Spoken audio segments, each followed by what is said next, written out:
Good evening, everyone, and welcome to the Ordinary Council meeting for the 8th of November 2022. I'd like to welcome everyone in the gallery this evening and everyone who's listening live online and everyone who's to be listening post the meeting.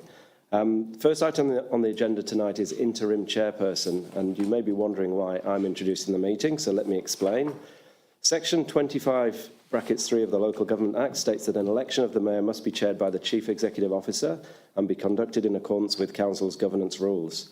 Chapter 2 of Council's governance rules further steps out the procedure for election of the Mayor and the Deputy Mayor, including the requirement for the CEO to preside at the election of a councillor to the office of Mayor.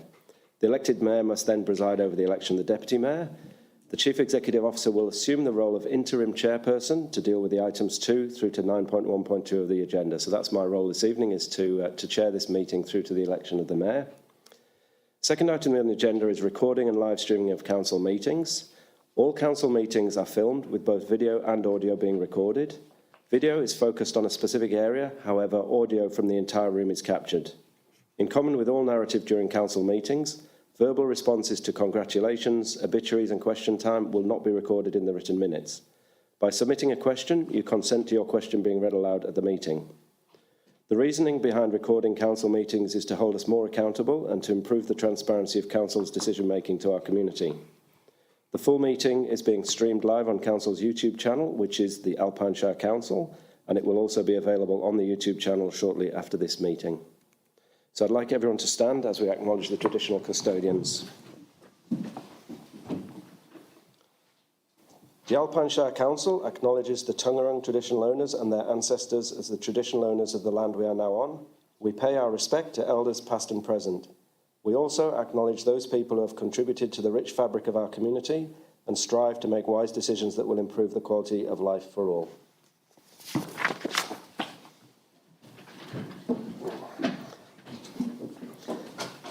Item 4 on the agenda is the confirmation of the minutes from the Ordinary Council meeting of the 4th of October 2022.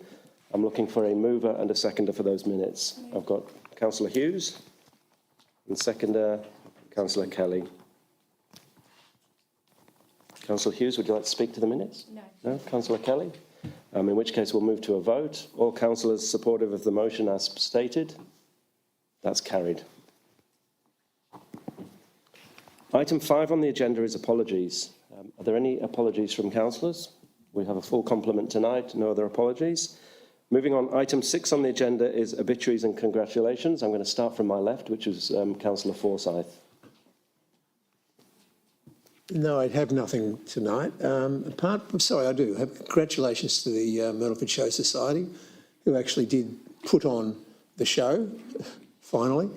Very wet day, and if they'd charged for dragging people out of the mud mire, they might have made a whole lot more money. But the gate takings were really high.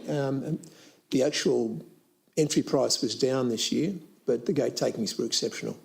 So congratulations to them for actually going ahead and doing it.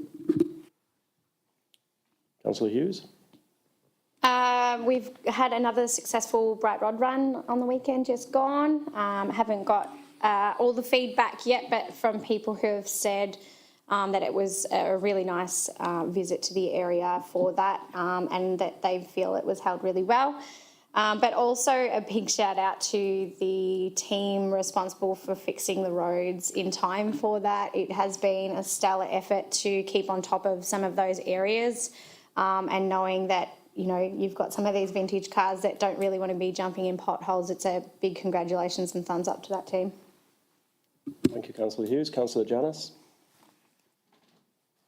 Yeah, I'd like to thank the Show Society for dragging my wife's car out of the mud. She left it to me. Thank you, Councillor Janus. Councillor Kelly? Just congratulations to the Bright Spring Festival Committee. Fantastic event, great to have it back in, probably the wettest spring we've had. And similarly to the Myrtleford Show, you were rewarded if you stuck around on Saturday night. The fireworks were fantastic.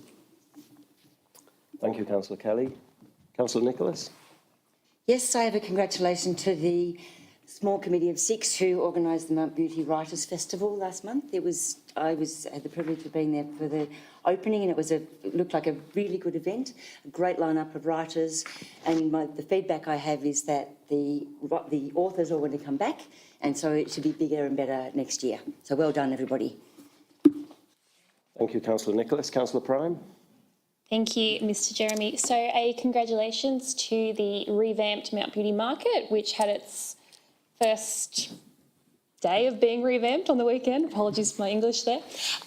So they've moved it out of Holland Street, and it will be in Hydro Park in the future, I believe, but it was lucky enough West Peak let them have the car park there, and it was fantastic on the weekend and the weather held out. And I'll just segue into an obituary from there. Someone missing from the market was Chip Bragg, who passed away a few weeks ago, who a lot of Mount Beauty Toowoomba locals will have known. I've known Chip since I went to school with his daughter many, many years ago, so very sad to see him not at the markets on the weekend. Thank you, Councillor Prime. Councillor Keeble? Next item on the agenda is the declarations by councillors of conflict of interest. Could I ask the councillors whether they have any conflicts of interest to declare in relation to the items on the agenda tonight? I have Councillor Keeble? a conflict of interest at point 922, I believe it is. Thank you. Thank you, Councillor Keeble. Next item on the agenda, item 8, is public questions. So questions from the public are limited to 2 questions per person, and we've had 2 questions which have been submitted ahead of the meeting, and I'll work through those first before we open the floor for questions. So the first question is from Glenn Wilson from the Kiewa Valley. Now, Glenn actually submitted this question immediately in advance of the previous council meeting, but unfortunately he missed the cut-off and we didn't notice the question coming in as it was just immediately in advance of the meeting. So we offered him the opportunity to have it closed out outside the council meeting, but he's asked for it to be presented to this council meeting, so here it is. So I'll read the question out. At the September council meeting, I asked if a business case and a cost-benefit analysis had been developed prior to applying for a federal grant of $1.5 million and committing several million dollars of ratepayer funds to upgrade Mount Beauty Airport. Will Jeremy took my question on notice and responded by email on the 8th of the 9th, 22, stating, I have investigated your query and have been unable to locate either a specific business case or a cost-benefit analysis relating to the upgrade of the Mount Beauty Airport. So Glenn has then stated, I think we can all take that as meaning there is no business case or cost-benefit analysis for the upgrade. My question to all councillors and council employees who are responsible for the decision to upgrade Mount Beauty Airport is as follows.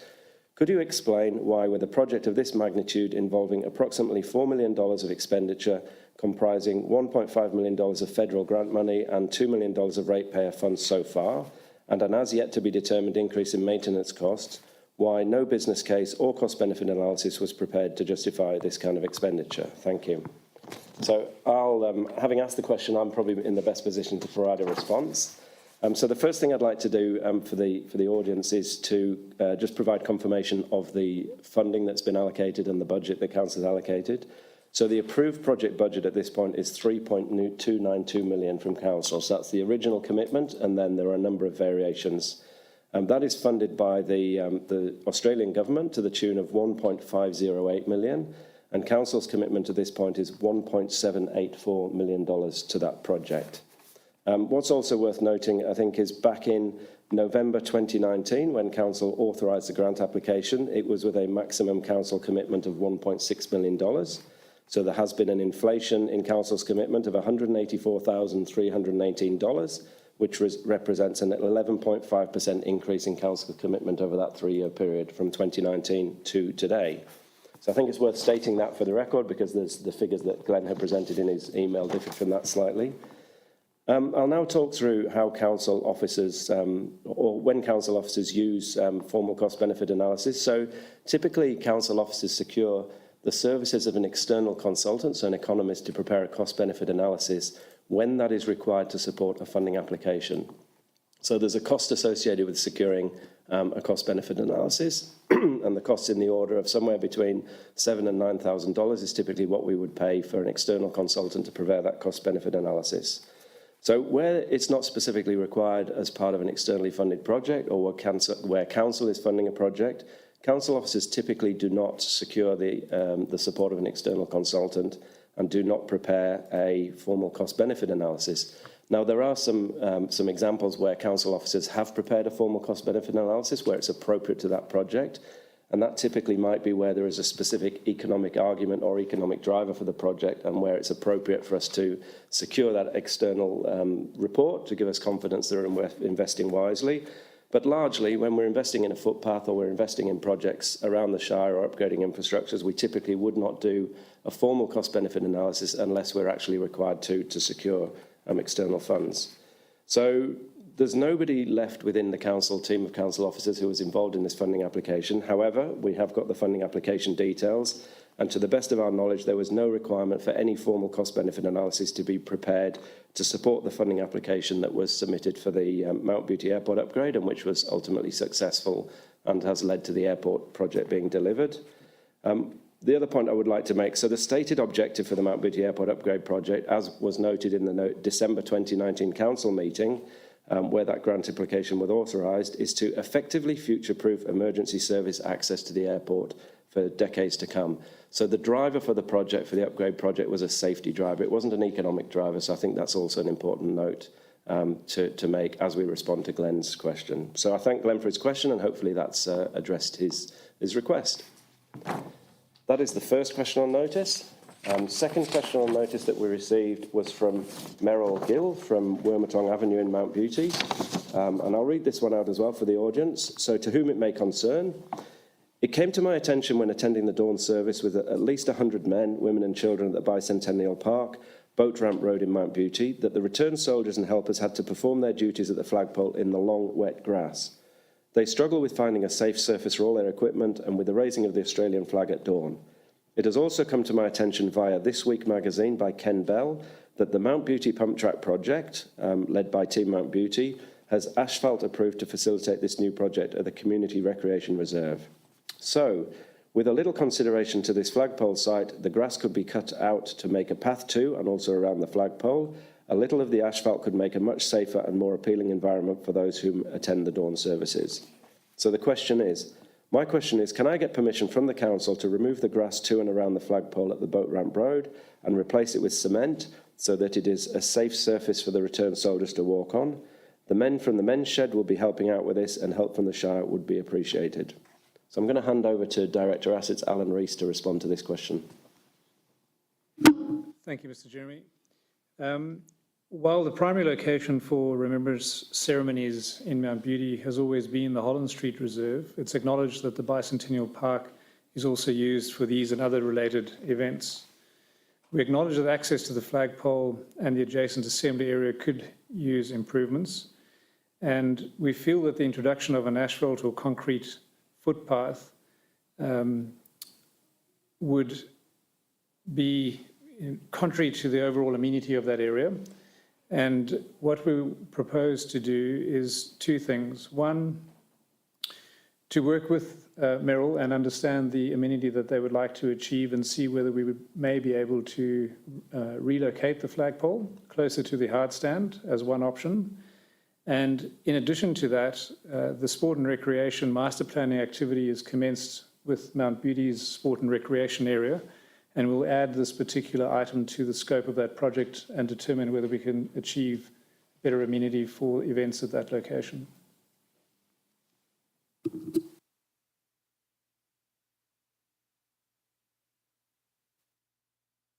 Apologies, I'll just put my microphone on. That's all our questions on notice for this evening. I'd like to open the floor to questions from the floor.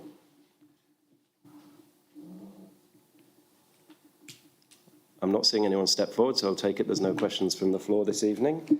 So with no further ado, we'll move on to what's probably... Mr. Chairman, Yes. just in relation to that last question, I'm assuming that council staff have mowed the grass in that area. Should it be utilised for Remembrance Day on Thursday? Friday. Thank you, Councillor Janus. Yes, the team are out there today and preparing the area. Thank you. Thank you for that clarification, Councillor Janus. So we'll move on to the next item on the agenda, which is presentation of reports by the officer. And the first one is presentation by the Chief Executive Officer. And this is possibly the main event for this evening that everyone's excited about, which is the election of the nomination of the mayoral term and the election of the mayor. So Local Government Act 2020 sets out the requirements for the election of the mayor, including the timing of the election of the mayor and the length of the term. Section 26 of the Act requires council to resolve to elect a mayor for a term of either 1 year or 2 years before electing the mayor. Whether a mayor is elected for a 1 year or 2 year term, the next election of the mayor must be held on a day that is as close as possible to the end of that term as is practicable. I'm going to call for a motion at this point to set the term of office of the mayor, which shall be either 1 or 2 years, and I'm looking for a motion. Sarah Nicholas, Councillor Nicholas. Yes, so I'll move that motion and set the term of the mayor for 1 year. 1 year term. Are there any councillors who are willing to second that nomination? Second. Kelly Prime. Councillor Nicholas, would you like to talk to the motion? No. Councillor Prime, would you like to talk to the motion? Okay, we will move to a vote. All councillors in support of the motion as stated, please raise your hands. Motion is carried as noted. The next item on the agenda is the election of the mayor. So what's outlined in the agenda report is the role of the mayor and the specific powers of the mayor, and it's outlined in some detail. I'm not proposing to run through that, but the procedure for the election, I think that's worth running through quickly. So Chapter 2 of our governance rules contains the procedure for the election of the mayor and the deputy mayor, and this includes the requirement for a quorum of at least 4 councillors to be both in attendance at the meeting to enable a vote to be taken, and also a requirement that all councillors in attendance at the time of the meeting must vote. A sole candidate must be elected with an absolute majority of votes. So we're looking for 4 votes. 4 is the magic number tonight. And there are no casting votes for the election of the mayor or the deputy mayor. If an absolute majority of votes cannot be obtained, council may resolve to conduct a new election at a later specified date or time.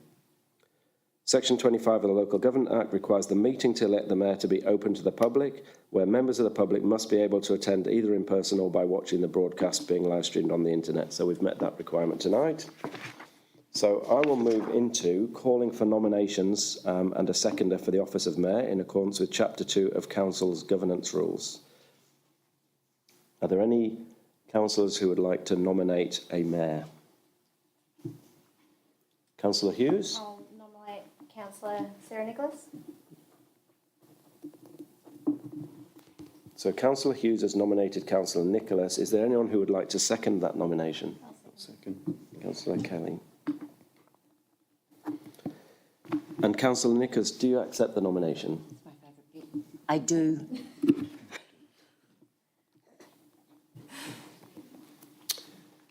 I would like to ask if there are any more nominations for the role of mayor from the councillors. I'll nominate Councillor Forsyth. So Councillor Janus has nominated Councillor Forsyth to the role of mayor. Is there anyone who would like to second that nomination? Councillor Hughes. So Councillor Hughes has seconded the nomination. Councillor Forsyth, do you accept that nomination?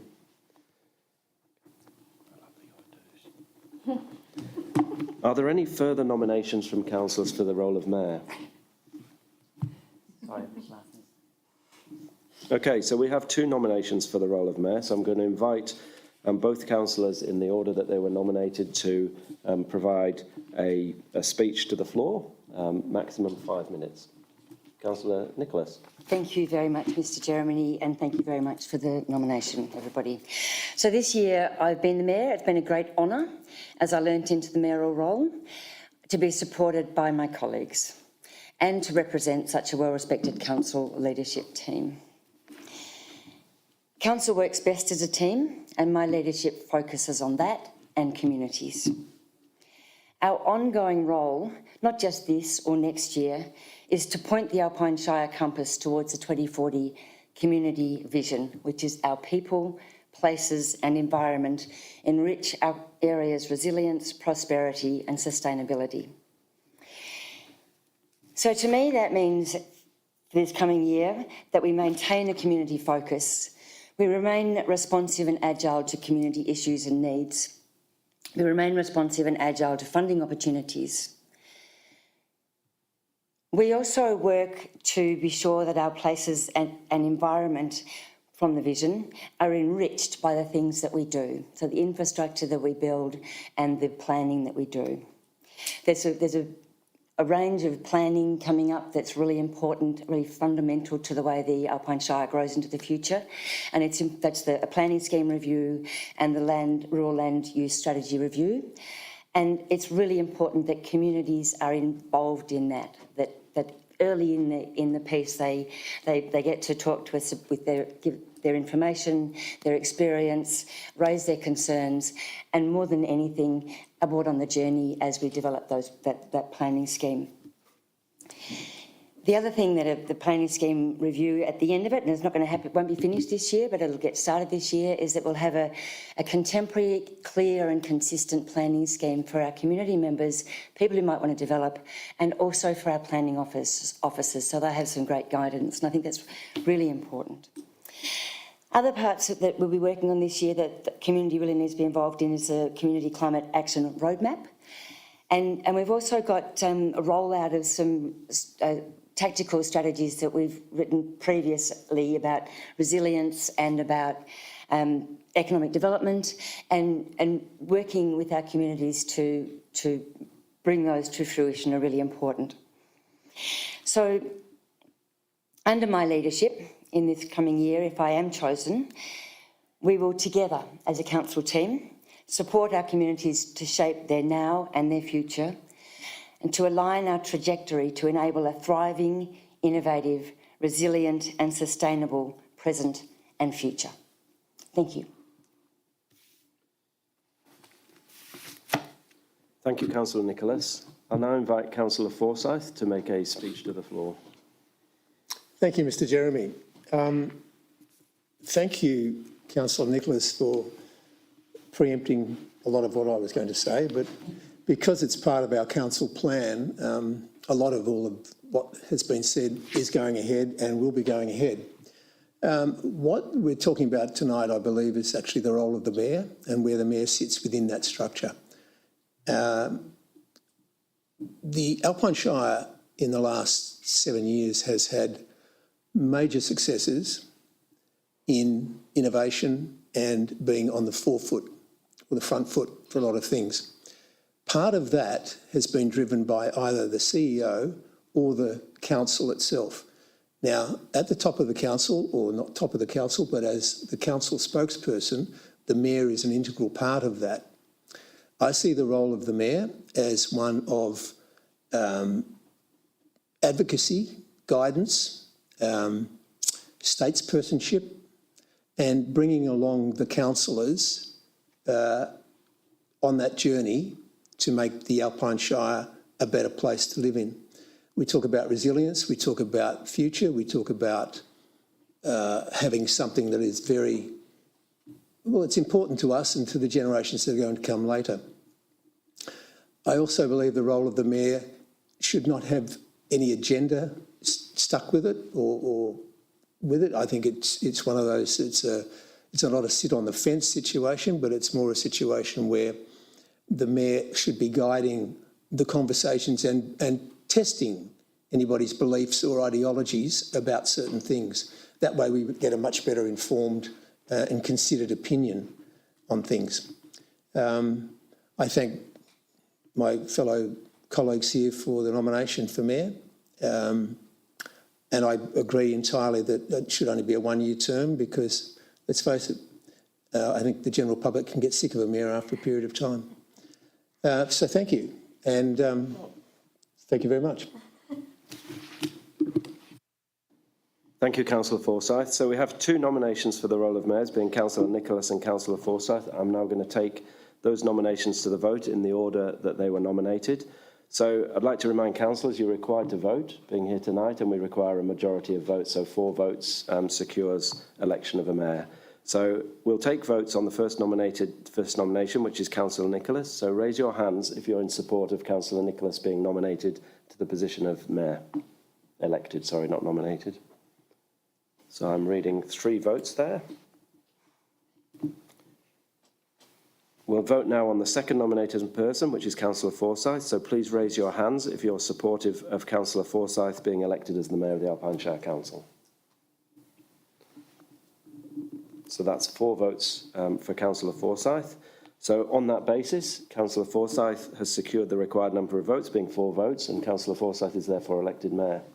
I'd like to congratulate Councillor Forsyth, and I'd also like to thank Councillor Nicholas for a contribution to council over the last 12 months.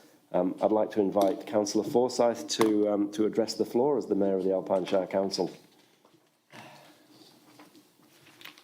Thank you, Mr. Jeremy.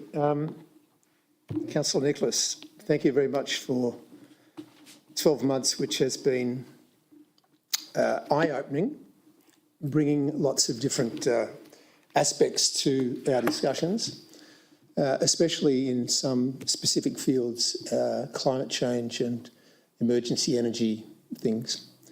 Thank you very much, councillors, for having the faith in me to take this organisation or our council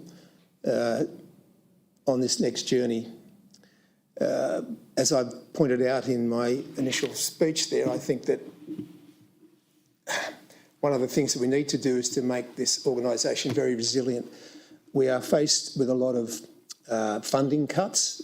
We had 3 major funding cuts, I think, just recently. One of the things we have really got to do is to make sure that we are resilient and that we can roll with the punches as they arrive, and I think we're going to get a few of them.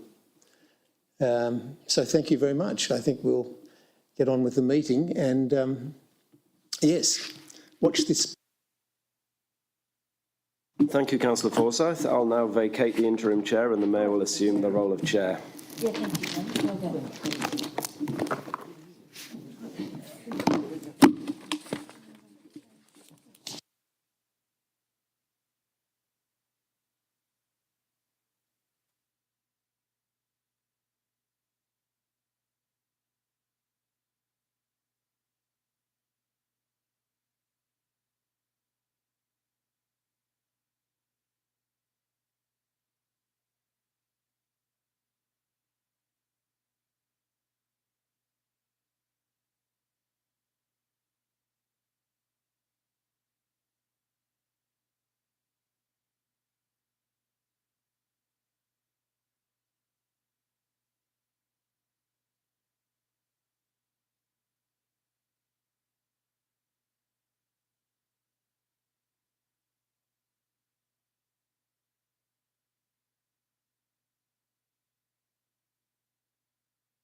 One of the first things I'd like to get is probably some of these chairs that actually come a bit higher. Thanks, Mr. Jeremy.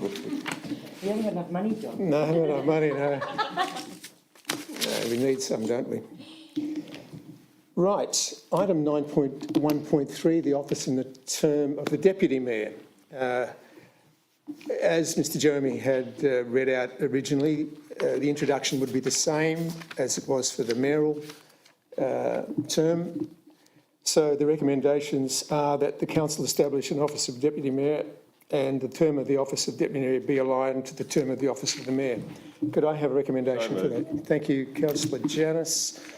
Seconded, Councillor Prime.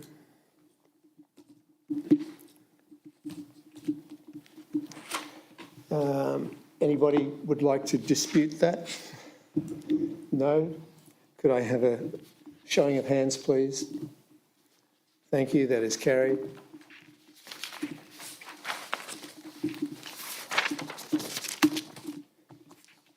Election of the Deputy Mayor.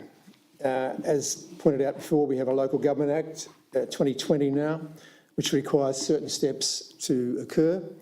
Any councillor other than the Mayor is eligible, otherwise I could have 2 hats for the Deputy Mayor. And the role of the Deputy Mayor, as listed on that screen there, is basically at the moment in the situation where the Mayor is unavailable or AWOL. So I would like to call now for nominations and a seconder for the office of Deputy Mayor. Could I have nominations? Yes, councillor Hughes, you have a nomination. I do. I'd like to nominate Councillor Tony Kibble, please. Certainly. Do I have a seconder for that? Yep. Councillor Nicholas.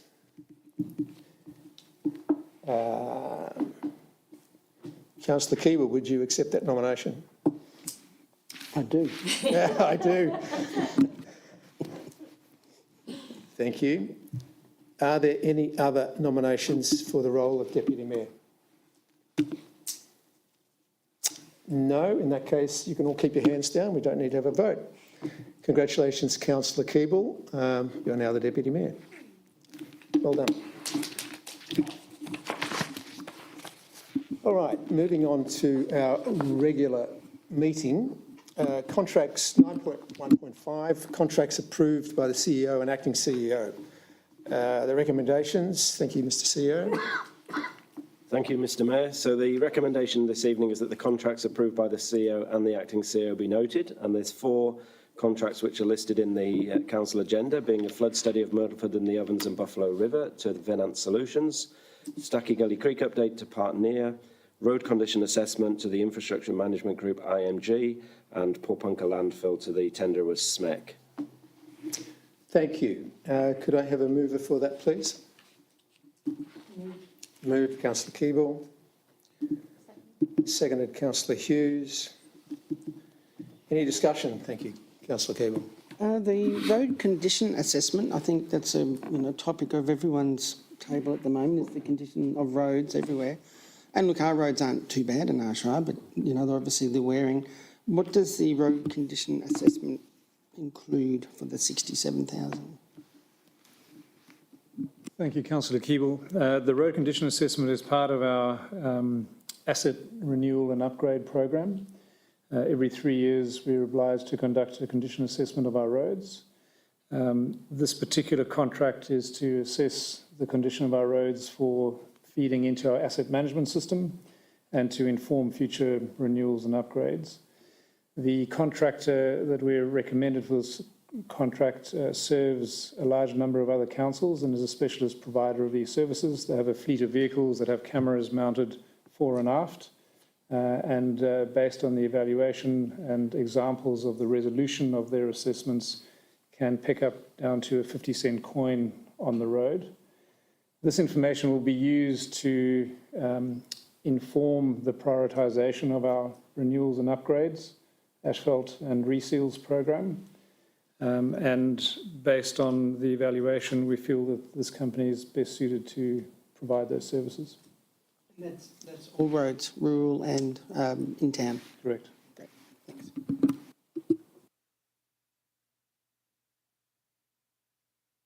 Big road? Sorry, is it just our roads, council operated roads, or does it include big roads?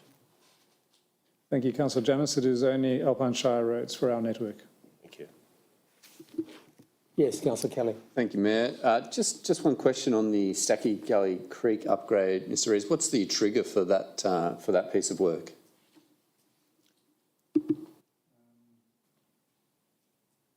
I may defer to my colleague, but as I understand it at this stage, it is the development at the Bright Western Gateway will require the upgrading and formalisation of the Stacky Gully Creek to facilitate appropriate drainage down that road under the Great Alpine Road and through to the Ovens River.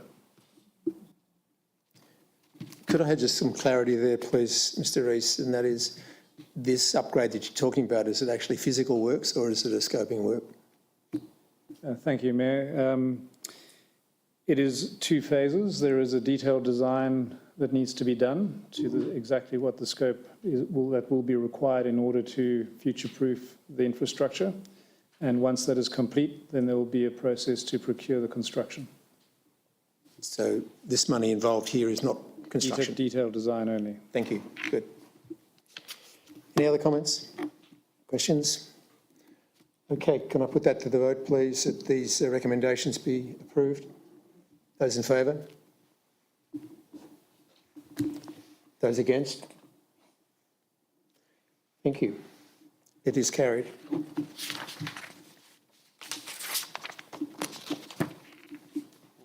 Item 9.2, 9.21, dinner plan activation phase 1 building works. Director of Assets, Mr Alan Rees. Thank you, Mayor Forsyth. This report relates to the award of a contract for the construction of the dinner plane activation phase 1 building works. For some background, in September 2020, Council secured $500,000 of funding from the state government, Bushfire Tourism and Business Fund 2020, to deliver the dinner plane activation phase 1 project. Council's co-contribution to this project is $900,000, making the total budget for this project $1.4 million. The scope involved a range of matters. One area in particular was car parking upgrades, and also in some works on the Toboggan Run and Mountain Bike Trail hut, the Scrubbers Hut upgrade, and upgrades to key trail connections. The car parking upgrades have been procured and construction is completed in May 2020. There are a couple of issues that are relevant to this particular project. First is that funding milestones require works to be completed by the 30th of June 2023, and the window of favourable weather conditions to complete works up at Dinner Plain is limited to the summer period. The contractor that we're recommending has provided a tender program indicating that they can provide these works in an acceptable time frame. However, the total project expenditure based on tender responses would have meant that the project would have exceeded the budget by $150,000. The community had been consulted, and based on their feedback, they identified that the mountain bike shelter adjacent to the toboggan slope would be a low priority and that this should be removed from the scope of the project. The tender scope has been adjusted to ensure that the total project costs remain within the budget. Based on the revised scope, there is sufficient allocation within the project budget to deliver these works. And just noting that a number of cycles of consultation have occurred with the community in Dinner Plain. The designs were updated by Council in July 2020. The Community Stakeholder Committee had been established subsequent to that to represent the community's contribution to these detailed designs. And based on this extensive consultation, these designs have been adopted. In conclusion, based on the extensive and comprehensive community engagement, the assessment of the tenders and the revision of the scope, it is recommended that a contract be awarded to Mitsons for these works. A mover and a seconder. Councillor Janus moved, the seconder. Councillor Kelly, thank you. Councillor Janus. Thank you, Mr Rees. The $900,000 from council contribution, is that coming out of the Dinner Plain Reserve Fund? Thank you, Councillor Janus. Yes, it is coming from the Dinner Plain Reserve Fund. Thank you. I think I made an inquiry in relation to some of the build. Were we going to look at the Scrubbers Hut? No, sorry, I'll withdraw that. I was thinking of a different issue. Thank you. Councillor Kelly. Nothing further, Mayor. Nothing further. Thank you. Any other comments from councillors regarding this? No, all straightforward. I'll put this. Oh, sorry. Yes. Yes, Councillor Keeble. Thanks, Mayor. In regards to the 900,000, how much is left in the Dinner Plain fund after this? We're getting close to the end? Do we know? Thank you, Councillor Keeble. I'd have to pass on that and take it on notice unless one of my colleagues could answer. No worries.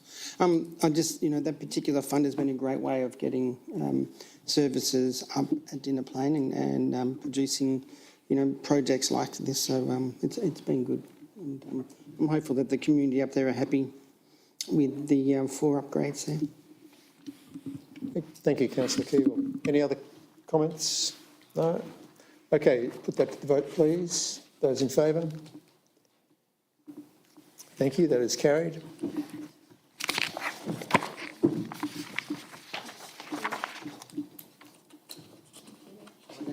Uh, 9.2.2, I believe we have a conflict of interest.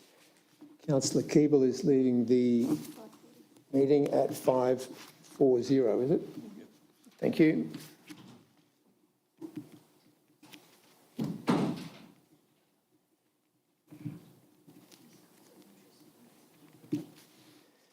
(9.2.2) Dinner Plane Activation Phase 2 and Snowmaking.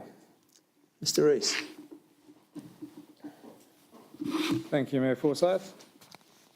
This report relates to an update to Council on the results of the community survey and project delivery timelines for the Dinner Plane Activation Phase 2 and the Dinner Plane Snowmaking project. So these are two separate projects that have been to community consultation, and we have respective recommendations on how to proceed, or what we would propose Council considers to proceed.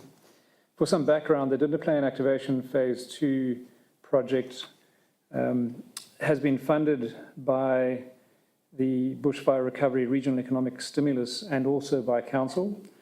A funding application was submitted for $2.37 million, and we were advised by the state government that they would fund $2 million and that Council would be requested or required to contribute the $370,000, bringing the total value of that project to $2.37 million. On the other hand, the Dinner Plane Snowmaking project, in April, Council sought funding for $3 million from state government, Regional Investment Fund, Regional Infrastructure Fund, to deliver this project, and we were successful in securing the entire $3 million with no co-contribution to that project. That funding was successfully announced in June 2021. Following those announcements, concept designs relating to both projects were developed, and the Dinner Plane community have been invited to provide feedback on those. There was an extensive communication program to enable the community to provide feedback, ranging from hard copies available up in Dinner Plane website Have Your Say, Facebook posts, newsletters, etc., which is very consistent with our overall engagement and communication program for these sorts of projects, Harrietville, Alpine Better Places, and Tawonga as well. The survey results overwhelmingly showed that there was strong support for both of these projects from the community. 73% of respondents, 139 respondents in total, 73% supporting the Dinner Plane Activation Phase 2 and 77 for the Dinner Plane Snowmaking. There are some issues related to these projects which are important to note. One in particular is the operating and maintenance costs of snow guns and the snow factory, which are anticipated to be significant, and they will be quantified as part of the detailed design phase of this project. The community made a number of suggestions during the course of the survey, and I'd like to comment on this. The quality of the engagement and the actual feedback that the community provided was really comprehensive and really has enabled us to identify particular matters that need to be taken into consideration for detailed design, particularly for the Phase 2. They itemised there things like the actual entrance to Dinner Plane. The community would like to retain the stone wall and make some improvements to the lighting. Trails and outdoor activities need to be factored in and supporting infrastructure. There's a request for additional footpaths, and particularly for the design of these footpaths to enable snow clearing. And then an all-weather shelter in the recreational reserve, and we've taken some feedback on board to look at incorporating some Aboriginal concepts and ideas to make that more appropriate. And then the general roads and parking, where we've got clear feedback for traffic engineering to review parking layouts and traffic movements and sight lines and appropriate signage. So those will all be incorporated into the brief for the detailed design when it goes ahead. For the snowmaking, there are a number of items that also were raised, which are of importance. One is noise and lighting and the consideration of the amenity, particularly around the Alpine School. And for the detailed design, we'll need to review the operational needs of lighting and also to ensure that the snow guns meet EPA guidelines. And we'll be working more closely to understand exactly what we can do to ameliorate the noise. Water supply, as you may be aware, is restricted in Dinner Plane, and we'll need to install a new bore to supply the water for this particular project.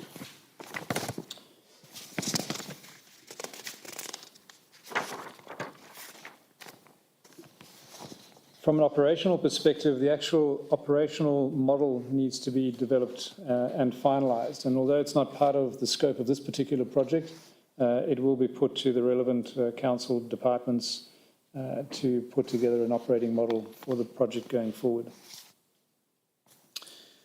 As I said earlier, the financial costs of the ongoing operations will need to be included in the annual budgeting cycle. The consultation process has been extensive. It's commenced in July 2020. We've had a number of iterations and workshops. There's a community representative working group that's participated in a number of workshops, very constructive engagement. And based on that feedback and the high level of engagement from the survey, it's recommended that Council acknowledges and notes that engagement and approves the projects to proceed with the detailed design phase. So 2 projects, dinner plane activation phase 2 and the dinner plane snowmaking with a hybrid model of 2 snow guns and a snow factory.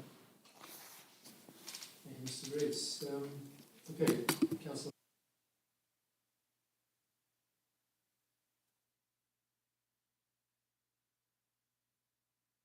A point of order, Mayor. On the recommendations, I propose that 3A becomes item 3 and 3B is an item 4 to be voted on separately. Okay, fine. Do I have a seconder for that proposal?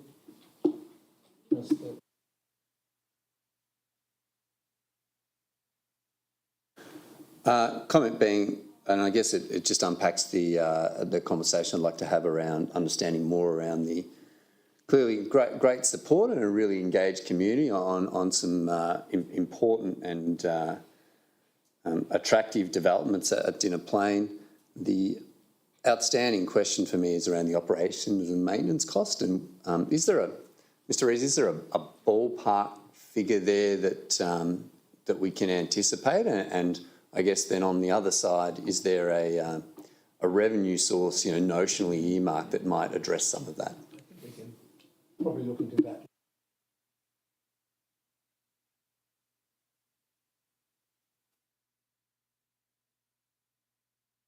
By all means, thank you, Mayor Forsyth. I think we have to identify exactly what the alternative motion is going to be. No, it's just separating the two so that we're going to then look at 1, 2, 3, 4.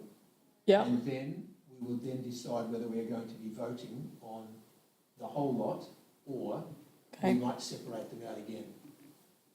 Okay. I think that's what you're Correct. Correct. Thanks, Mayor. Yeah. No problem. All right. So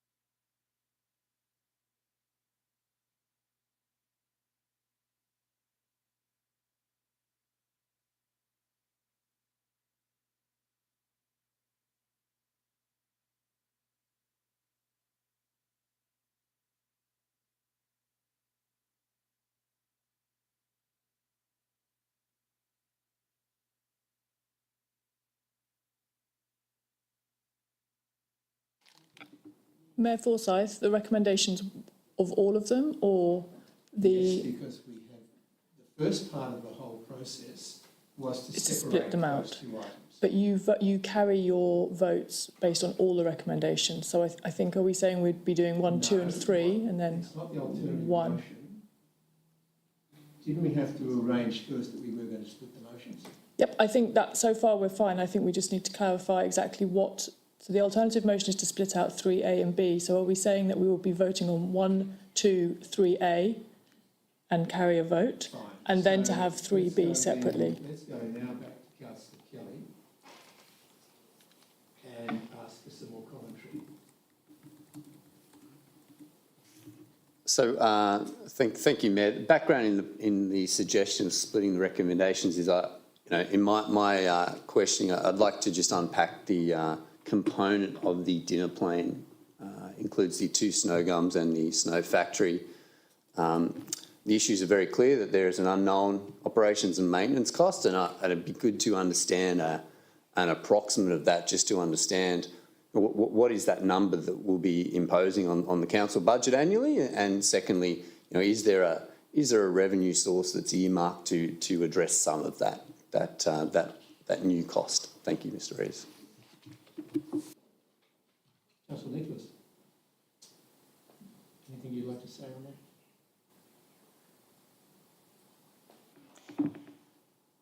I just concur with what Councillor Kelly's put forward, that it's a bit of an unknown, that last, well, now the one that's been pulled out, and it deserves a bit more consideration. Okay, any other comments by any councillors regarding this? In that case, I'm going to put the recommendation that items 1, 2 and 3A, you are asking for a recommendation on that one. Thank you. Could I have somebody who would propose that we look at 1, 2, 3A, please? Could I have a councillor to propose that? Go again. Thank you, Councillor Hughes and Councillor Kelly.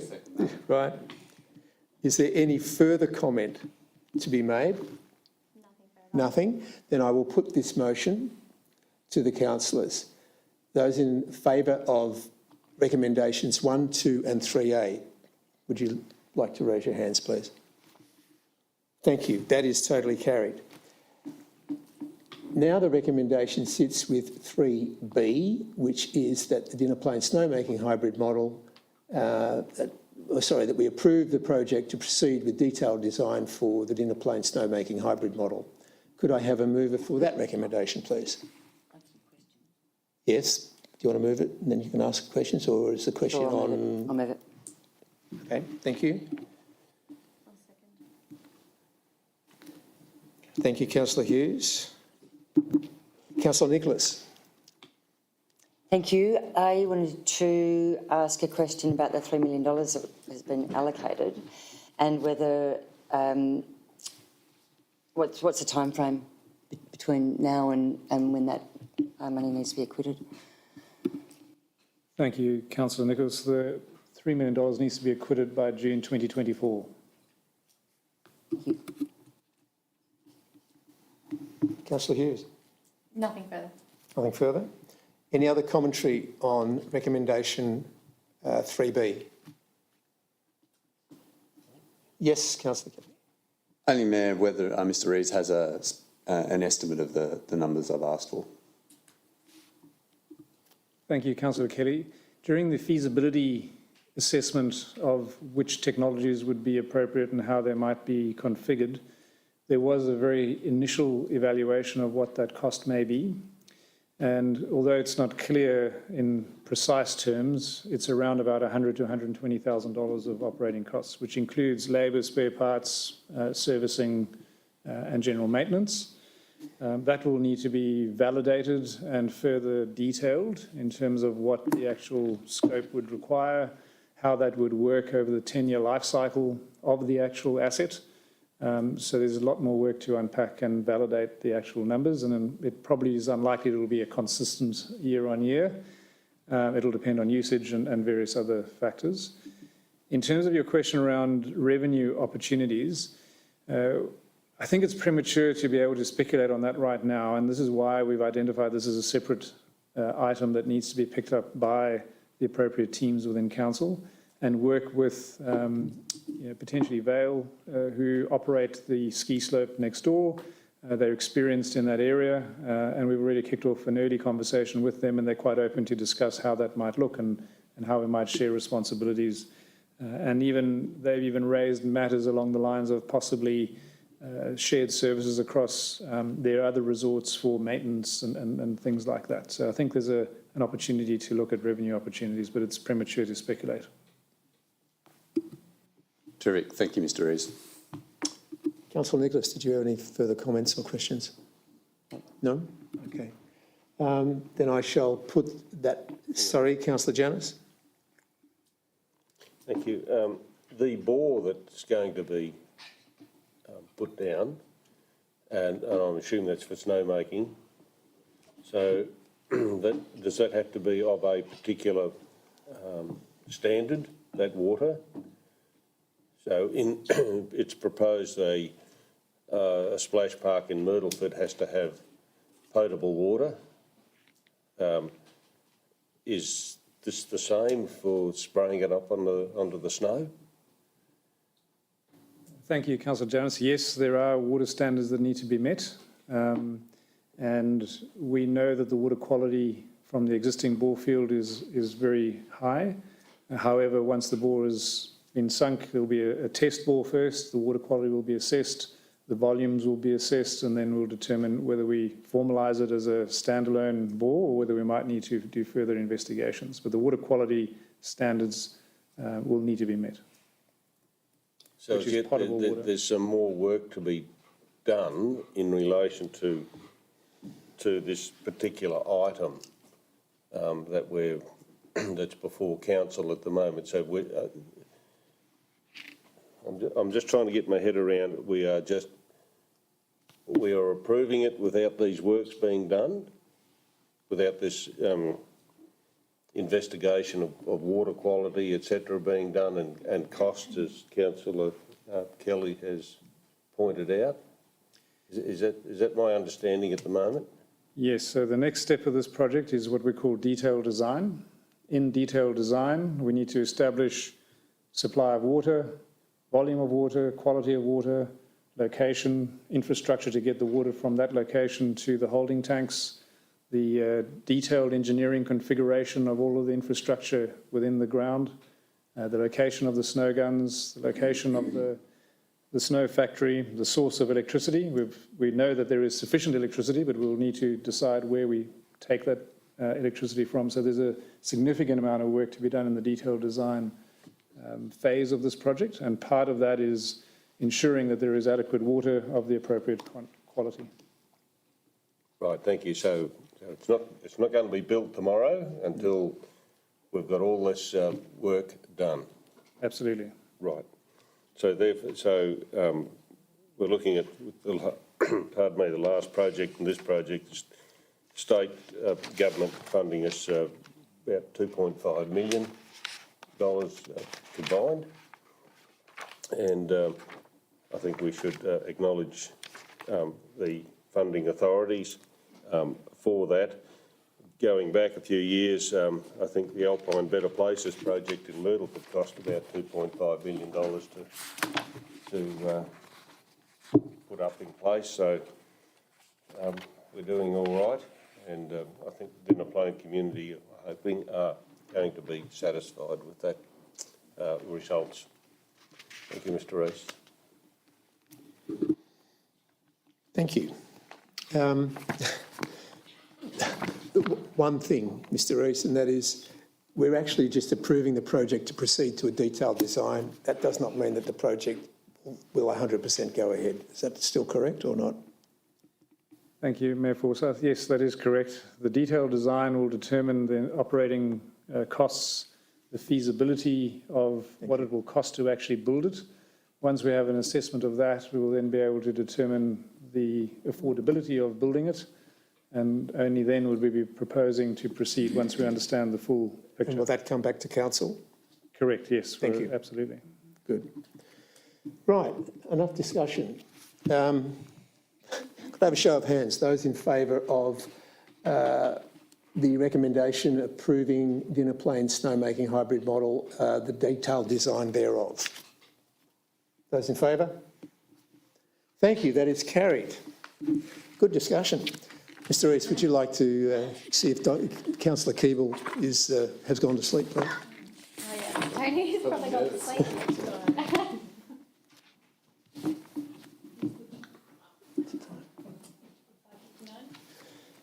Councillor Keeble has rejoined the meeting at 5:59.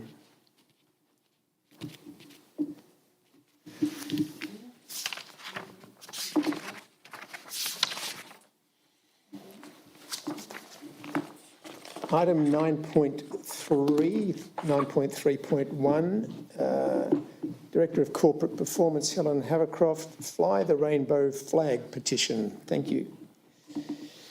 Thank you, Mayor Forsyth. The purpose of this report is to provide a response to the petition from the Victorian Pride Lobby to fly the rainbow flag. Council received a petition signed by 77 signatories requesting Council to show its support to fly the rainbow flag on the 17th of May next year to mark the International Day Against Homophobia, Biphobia, Intersex Discrimination and Transphobia, Ida Hobbit. So we've considered whether we would fly the flag next year. We've made some recommendations on that basis, but there are some things that we would like to put into consideration. The 3 flagpoles that are out the front of the Bright office were extended. There was only 1, 2 were added in 2020 to enable the Australian national flag, the Torres Strait Islander flag and the Aboriginal flag to be flown. And there is no flag policy within Council to change how those flags are being flown currently. So we've always followed the route of following the national flag protocol, which sets the precedence and the order in which flags should be flown, how they're flown, when they're flown, etc. And until that's really changed, it feels inappropriate to just make a decision or make a recommendation that is contrary to the ones that are up there at the moment. However, we recognise that we do want to be as an inclusive place as possible. And in very similar vein to 2021, we would like to rainbow flag our Facebook page, change the banner on our website and change the email signature on all of our emails that go out from council officers into the external world. We haven't done any consultation on this report at the moment, as it's just a response to a petition that was placed before us last month. But one of the recommendations is that we consider whether we should have a flag policy, and should that be adopted, that would form part of the budget process for next year, possibly if that was a project that we would like to take forward, which would include normal consultation process. So there's no financial implications with making the changes that I recommended this evening before councillors. But if the recommendation to explore a flag policy requires that a flag policy is put in place, there will be a resource cost. This would be proposed as a project for the next budget. I think it's worth saying, if it goes into the budget for next year, if it went into the budget for next year, it would probably take us 12 months to work through a flag policy. So there would be no change to the recommendation not to fly any flags apart from the 3 that we already have up there for 19 months, unless a decision was taken contrary to that. So the recommendation before us this evening in response to the petition is that Council thanks the Victorian Pride Lobby for their petition to raise awareness of flying the rainbow flag, notes the current purpose of the 3 flagpoles outside the Council buildings in Bright, promotes Ida Hobbit on the 17th of May 2023 by displaying the rainbow flag on the Council website and Facebook pages, and explores the need for a flag policy to bring greater clarity to which flags are flown, when and why. Thank you, Ms Havercroft. Do I have a mover for this recommendation, please? Thank you, Councillor Keeble. Do I have a seconder? Councillor Kelly. Councillor Keeble. I think we've got the 4 recommendations there. The flagpole policy, I mean, there's a national flagpole policy, so that we're talking about an internal policy. You know, flying the rainbow flag or flying any sort of, let's say, banner flag of any description that helps lessen exclusion in our society and in our workplaces is a good thing. So I'm happy with where we're going in this direction, and I'm hopeful that, you know, everyone of any how they, you know, associate themselves welcome at this place of work. I'd hope to think they will. Good comments. Councillor Kelly. Thank you, Mayor. Look, only to add, you know, there was a 15-year gap there between the Torres Strait and Aboriginal flags being recognised under Commonwealth legislation, and I'd urge us to aim for a shorter time frame for a policy and look at, you know, what is effectively probably a capacity problem for us. We've got 3 flagpoles that have a specific purpose. Thank you. Thank you, Councillor Kelly. One query on item 4, and that is, would the flag policy also probably extend to the recognition of other national days where they may not have a flag, but we're actually recognising other international days, I should say? Thank you, Mayor Forsyth. I wouldn't like to predetermine the outcome of what the flag policy might say, and I can't imagine that. I imagine that the policy will start from a broad remit, and we will narrow its scope as we determine what's appropriate for the flagpoles here. But the intention, if we did go down this route, that we'd be considering all the flagpoles that we have within the Shire. There is more than just the 3 we have at the front of the Bright offices, so that there may be scope to do different things on different poles throughout the Shire. Thank you. Any other comments or queries? Yes, certainly, Councillor Nicholas. I just wanted to make the point that it's really important to recognise and increase awareness for people and groups of people who are otherwise not included and have difficulty being included for various reasons. And so I think it's really important that we do recognise. I think the Facebook page is a really good place to recognise it, because there's far more people going to be looking at that than our flagpoles here anyway. And I also have a question for Ms Havercroft, which might be question notice. How many gender identity days do we already recognise on our Facebook page? Do you know? Thank you, Councillor Nicholas. I would have to take that on notice, sorry. I don't think the number really matters anyway, thank you, now that I've thought about it again. But we do recognise that there are special days for groups that we can recognise on the Facebook page constructively, and I think it's a great proposal. I think that's part. I think that probably become part of the scope of that policy. Probably revisit the access and inclusion policy as well to see if there's something in there. Yeah. All right. Any other comments? Sorry. Yes, Councillor Hughes. Sorry. By voting on this recommendation tonight, we're voting on a strategic way forward, and that's what we need to remember, is that you know, where we sit and the people that we represent, we need to take all of the things into consideration and what it means by making changes and things like that. So to be able to just go and do something to then put somebody else out all needs to be taken into consideration. So the recommendation tonight is it's not that we're saying no to flying the flag, because we have it, because we're clearly showing otherwise. It's that we just need to be able to create a hard and fast rule moving forward on what that looks like, not just for the Pride flag, but for many others that may come in its path in the future as well. Thanks for that clarification. Any other comments? Councillor Giannis. Thank you. Not everybody's got Facebook, but I think the overarching comment should be that perhaps that society in itself needs to alter its thinking in relation to some of these matters. Thank you. That's all I have to say. All right. Any final comments, Councillor Keeble? Okay. Could I put that to the vote, please? Those in favour of these recommendations?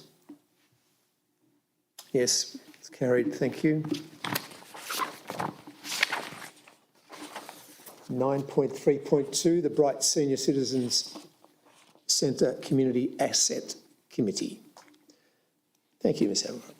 Thank you, Mayor Forsyth. The purpose of this report is to confirm that the Bright Senior Citizens Centre is to remain a community asset committee and to recommend the adoption of amended instrument of delegation. It takes a few times to read that to see if it can make any sense. So this is a really exciting opportunity for, in essence, the Bright Senior Citizens Centre to join with the U3A and support the Bright Senior Citizens Centre as the building to remain a flourishing facility for people to use. This is the technical background governance that needs to take place to facilitate that happening. So a bit of the background. The Bright Senior Citizens Centre was previously a special committee of management under the provisions of Section 86 of the Local Government Act 1989. Following the commencement of the Local Government Act in 2020, the Bright Senior Citizens Centre was formally disbanded and their instruments of delegation revoked at a special council meeting in 2020. It's determined that the Bright Senior Citizens, I have to put your teeth in to say these things, that the Bright Senior Citizens be established as a community asset committee for the purposes of managing the centre under the new Local Government Act. In 2022, Council was approached by the U3A to move to the Bright Senior Citizens Centre as membership had outgrown their current space in the Bright Committee Centre. Meetings conducted between U3A, senior citizens and the council determined a solution to amend the membership of the Bright Senior Citizen Centre Community Asset Committee to reflect the current needs of both clubs with the new membership structure. So there's been significant consultation between those two groups and council officers to make sure that they were comfortable with the new governance structure that would be working for them and making them comfortable with the recommendations that you have been presented with this evening. And those recommendations are that Council exercises the power conferred by the Local Government Act 2020 so that the Bright Senior Citizen Centre Community Asset Committee membership be amended to reflect current community needs for the management of the Bright Senior Citizen Centre, and that membership of that committee shall consist, as stated there, the Council with 1 representative, the Senior Citizen Club with 2 representatives, U3A Bright District with 2 representatives and 1 community member. A quorum of the committee is the majority of voting members of the committee, which is greater than half of the total number of members of that committee, and that all members have voting rights on that committee. And recommendation 2, that Council notes in accordance with the Local Government Act, the instrument of delegation to the committee will be updated by the Chief Executive Officer following the formation of the committee by Council following this evening's. Thank you, Councillor Janus and Councillor Keeble. Councillor Janus? Perfect. Apologies. I take it that if you're a member of the Senior Citizens Club, you may well also be a member of the U3A and still be on the committee. Thank you, Councillor Janus. If I understand your question, you can be a member of U3A and also a member of the Senior Citizen Centre. So the question is, could you be elected with 2 hats on as a committee member? Yeah. Can I take that on notice? Thank you. Or 3 as a general public. And it could also be a member. And Look, working council. overall, I'm sorry, it might be a bit tricky off notice, but it's a good outcome and a positive way forward for that facility. And I think the point I was making is that some of our senior citizens are also members of U3A, so they're co-joining. It's a better use of the facility overall, and a better use of the monies that they raise and for the things that they do there. Everyone benefits more positively from this deal, and it's good to see that they've all worked together to come to this solution for us. Thank you. Councillor Keeble. Thanks, Mayor Forsyth. The community asset committees, I think this is it's a good change in the governance here for this one, for specific, community assets. 2 questions. There's 6 representatives there. Who has the casting vote? Would that be the president? Because it's got the majority of voting members. I just wanted to, because there's an even number, not an odd number. And the other one is, do you see other community assets in our Shire that could or would benefit from being a community asset committee? Thank you, Councillor Keeble. So there must be a majority. So similarly to the mayoral election this evening, 4 is the magic number for making any decisions within this committee. And to the second point, the community asset committees are broadly non-existent anymore following the Section 86 changes. Similarly to the communities of management that council have as committees of council, they're a dwindling number. But the facilities team that have been looking into this are always interested in the different governance arrangements that we do have in the various groups that exist out there.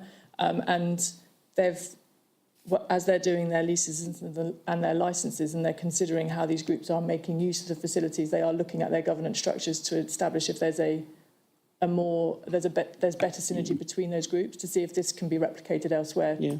But that's less about the governance of it and more about maximising the use of our facilities. Because one of the advantages of this is that we get the Bright Committee, the community centre, those rooms will now be available to let to somebody else. So it's a win-win really from our perspective. Yeah, I think it's good having a mix of people on.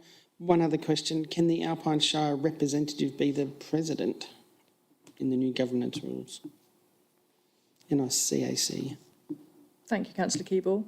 The reference to a president, I will have to look into because I believe they're all equal members rather than having somebody who stands in that decision position. And it's very likely that our community and development officer or coordinator would sit as the representative from Alpine Shire Council. Any other comments, please, from councillors regarding? No? Okay, Councillor Janus, did you have anything final to Nothing say? further. Nothing further? Thank you. Then I'll put this recommendation to the vote, please. Those in favour? Thank you.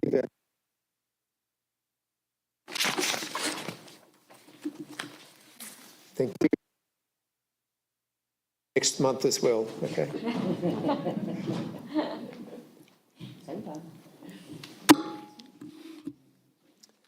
Item 10, 10.1.1, the Chief Executive Officer Annual Performance Plan 2022-23. Okay, so this report, for those that haven't got it in front of them, relates to the requirement contained within the CEO Employment and Remuneration Policy for the Annual Performance Plan 22-23 to be developed collaboratively. Point of order, Mr. Yes. Could I ask that the name of Mr. Jeremy be removed from this report simply because of the fact that if Mr. Jeremy was not here, then another person may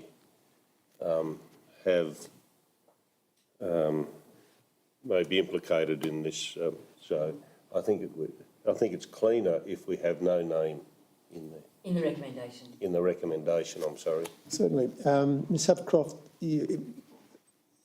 would that, under our governance rules, is that possible to remove this at this point in time? Thank you, Mayor Forsyth.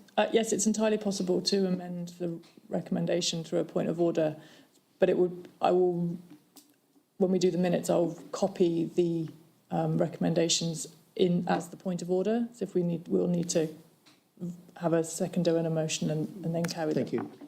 Yes, we still have I'll to. tidy that up in the minutes. All right. So that recommendation.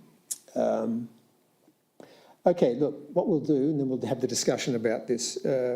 Could I ask for somebody to actually move this recommendation, and then we will do the removal of the name. So could I have somebody please to recommend this recommendation? Yeah, I'll recommend. Right, Councillor Janus. Seconder? Councillor Prime, thank you. Right, so the point of order is now to remove that name, which you have done. So now we've got it sitting correctly. Thank you. Right, I will keep going with the recommendation then. The background on this particular, well, we've actually covered off on that. Would you like to hear what the Mayor's report is all about? That's the question.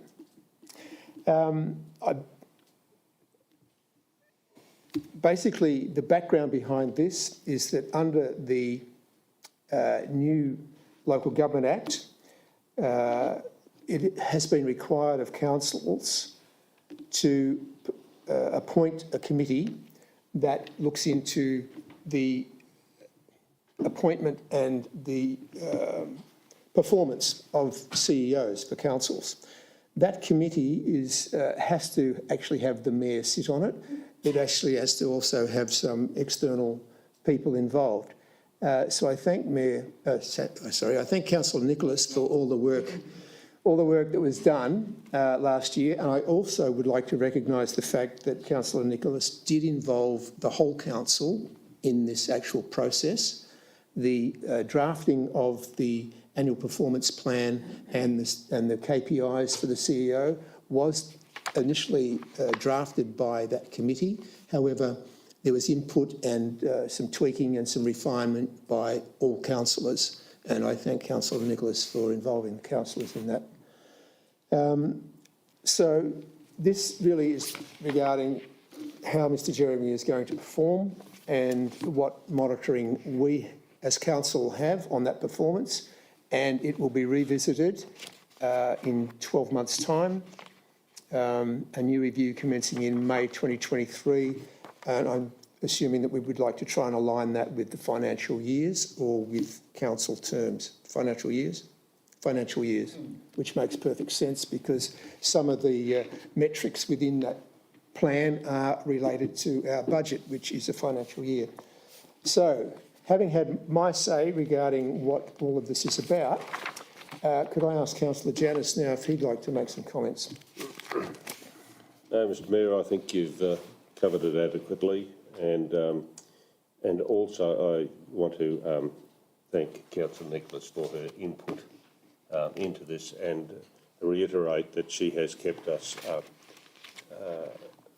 involved in the process and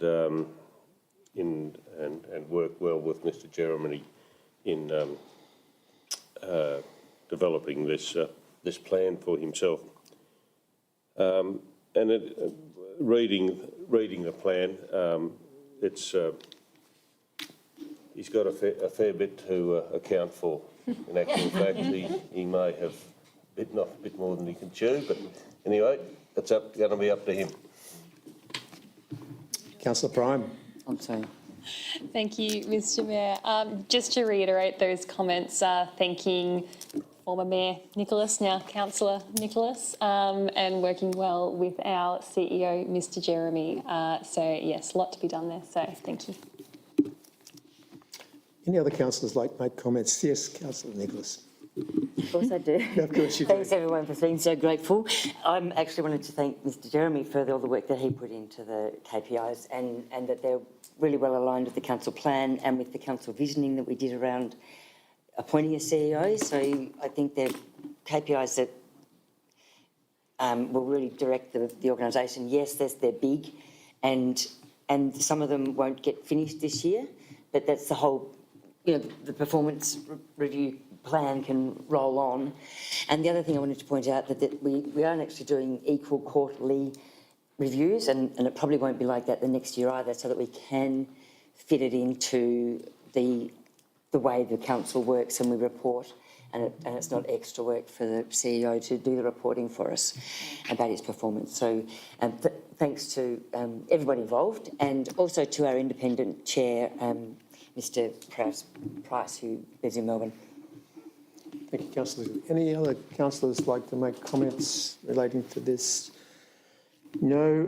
The only thing I would say is that Councillor Janus has mentioned that Mr Jeremy may have bitten off more than he can chew, but as a new CEO, I'm sure he's very hungry, so it's not a problem. Right. Put this to the vote, please. Those in favour of the recommendations?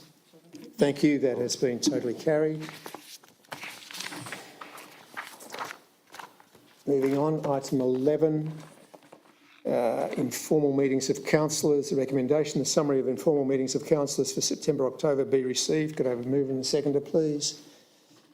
Councillor Nicholas, Councillor Hughes, Councillor Nicholas. Nothing.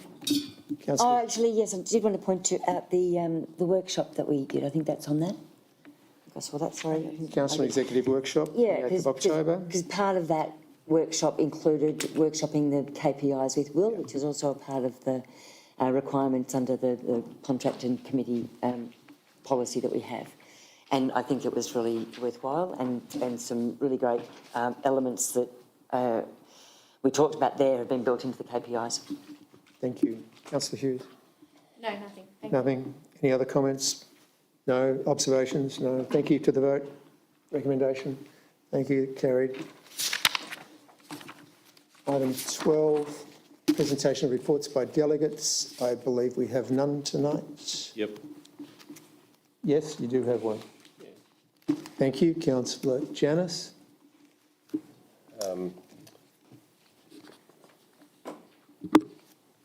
Thank you, Mayor. Very, very. Could you fill my glass?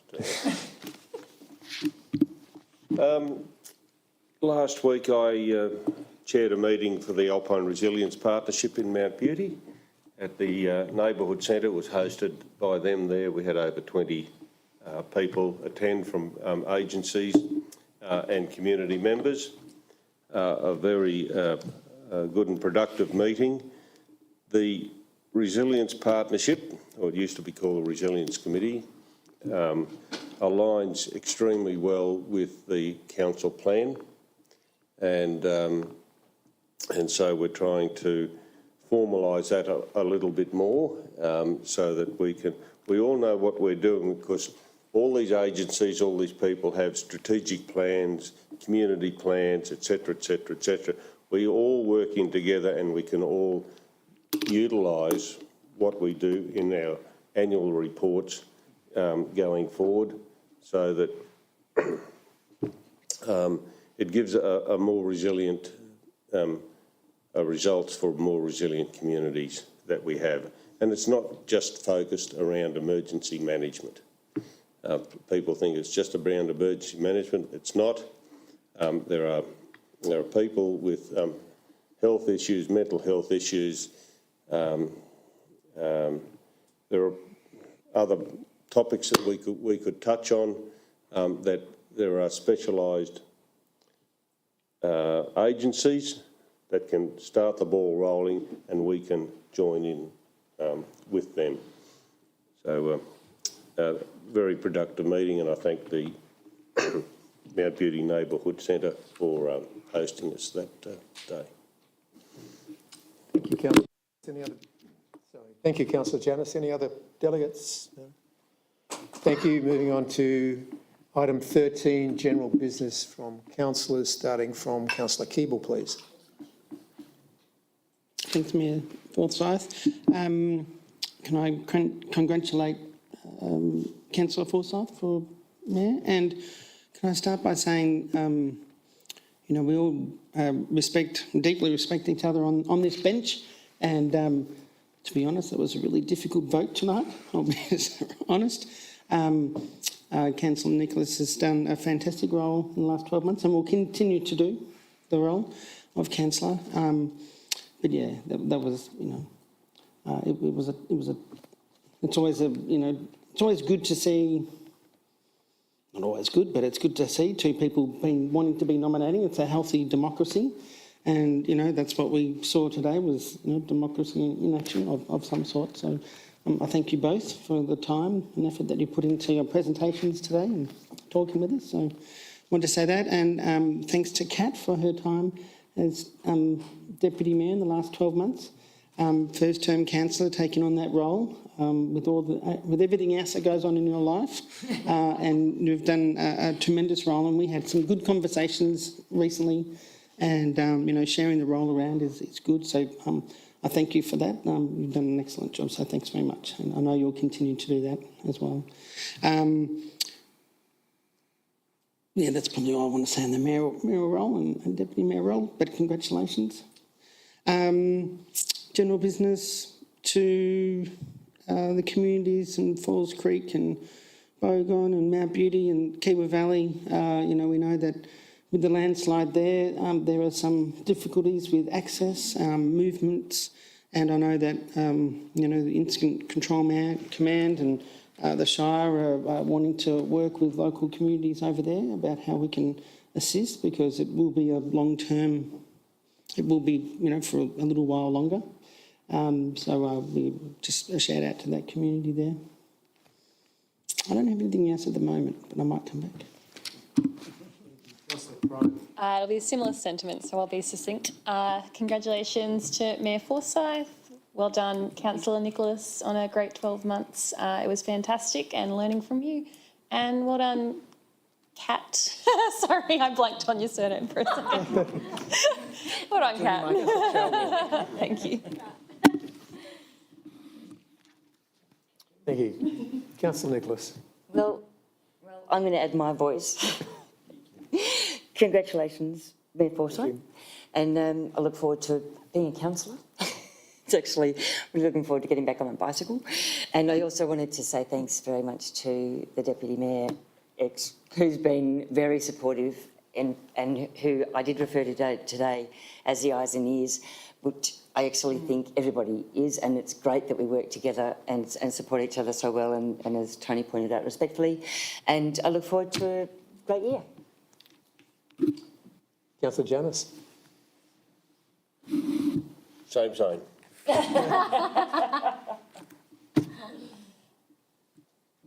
Councillor Hughes. Thank you.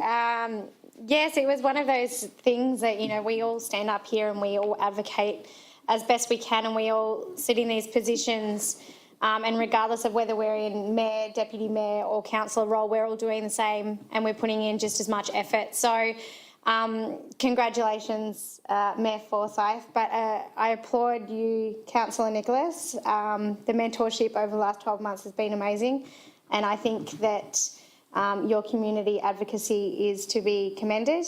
I think that you hold yourself very high, and people see you in that role, and they're comfortable to come and talk to you on community issues. And I think, you know, from my point of view, sometimes when you sit in leadership positions, some of that's taken away, and I think that that's a really strong asset of yours. And I think moving forward into the next 12 months, with the change up of what we have sitting in these positions, I think it's going to be, you know, more of a way for the community to then, you know, change their discussions and who it is that they're talking to in bits and pieces, and also have on small committees and coming as delegates to different things. So I want to thank you very much for the last 12 months learning in this position. And I also just wanted to point out that, you know, one of the items tonight was about the merging of the U3A and the senior citizens to form that committee for the asset there.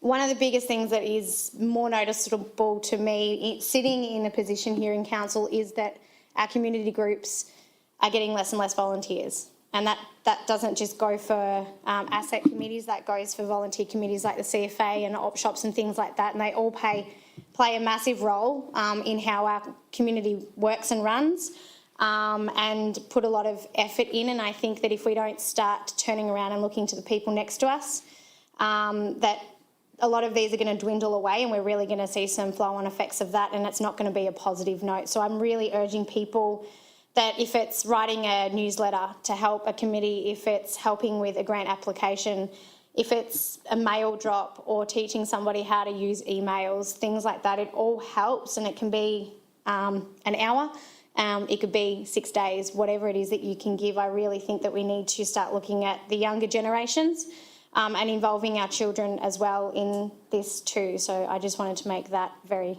apparent, please. Councillor Kelly. Thank you, Mayor. I think Councillor Janus, the same is pretty accurate for me, but I would say it's great to see a contested outcome, because not an outcome contested, but a contest for the role, because I think it's really important for it demonstrates real capacity and dedication, and you know, we are fortunate to have that. So my thanks to you both, outgoing and incoming, and I look forward to our time going forward. Thank you. Thank you. Mr Mayor, if I may, Yes. I have an item of general business I'd like to share. Certainly. So I've received from the MAV certificates recognising service to the MAV by two of our councillors, being Councillor Ron Janus and Councillor John Forsyth, or Mayor Forsyth, and I'd like to present those certificates to you this evening with thanks on behalf of the MAV. Thank you very much. 10 years. I'm assuming we get a little pin in this, or a little badge, and I believe it's probably for a 10-year. Would that be correct? 10 years. Long service. Long service. Oh, you get a payout. Aged pension, it's called. We're going on leave now. My only general business is I would just like to reiterate and take forward Councillor Hughes' comments around volunteers. I belong to a service club, and it is becoming more and more difficult to co-opt or hoodwink people into service clubs. It's probably not the correct terminology. I think it's just endemic in the society at the moment. However, the one thing that I do find really interesting, and that is, I'll use Myrtleford as example here. The Probus Club in Myrtleford at one stage had 60-odd members. It went down to about 32 or 30, roughly. Meantime, the U3A had 279 members. So I think there is a change happening within the community, and whether it's going towards these more loosely arranged associations, whether they offer more, I'm not sure, or they're more fun, possibly more fun. So look, just reiterate what you're saying about volunteers, and I do believe that we need to get the youth involved more so, and that's one of the things we'll be looking at more so this coming year. My only other comment is that we'd like, on behalf of Council, I'd like to pass on the commiserations to Councillor Kelly on the passing of his father-in-law earlier this week. Right. Item 14, motions for which notice has previously been given. We have none. Item 15, reception and reading of petitions. I believe we have none. And we have documents for sealing. Me, I'll pass them. Or I can. Yeah, you can now. Yeah, that's all right, thank you. my favourite pen. Yeah. Okay, that's been proposed by Councillor Nicholas. Could I have a seconder for the documents for sealing? Councillor Keeble. Thank you. Those in favour of allowing those two to actually sign the documents? Thank you very much. That is passed. And with that, I would like to close the November 22 meeting at 6:37 p.m. and thank those in the audience for maintaining vigil. Thank you.